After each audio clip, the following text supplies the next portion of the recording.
မင်းစောင့်စားနေရတဲ့အချိန်ကာလတွေကပြီးဆုံးတော့မှာအဲ့ဒီကြောင့်ပြပြချင်လို့လားဆိုတော့စောင့်စားနေရတဲ့အချိန်ကာလကပြီးဆုံးတော့မယ်နောက်တစ်ခုကကြတော့တကယ်ကိုသိရမယ်အကြောင်းအရာတွေကိုအတွက်တည်တဲ့နဲ့နော်ဆုံးဖြတ်ချက်တွေဒီအရာတွေအကုန်လုံးကကိုယ့်စီကိုမကြခင်မှာရောက်လာလိမ့်မယ်နောက်တစ်ခုကဘာလဲဆိုတော့ကိုကစာတွေ message တွေ communication တွေရဖို့ရှိတယ်ဆိုတော့ဒီကိုယ့်စီကိုရောက်လာမယ့် communication တွေကိုခဏစောင့်ပေးတဲ့နဲ့နောက်တစ်ခုကကျတော့ signature တွေနော်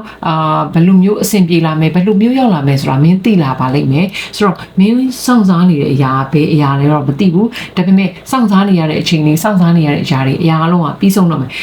ပြီးဆုံးခံနေပြီဆိုပေမဲ့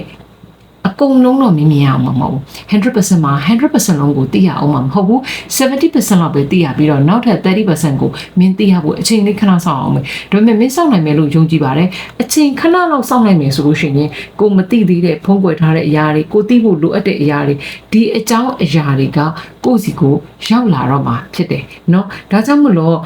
divine timing လို့ပြောတဲ့တကယ်ကိုအချိန်တန်မဲ့အချိန်လေးကိုခဏစောင့်ပေးပါမင်းစောင့်နေတဲ့အရာတွေပြီးတော့မယ်စောင့်နေတဲ့အချိန်ကရောက်တော့မယ်နည်းနည်းလေးပဲထပ်ဆောင်လိုက်ပါဒါလေးပြောပြချင်တယ်နော်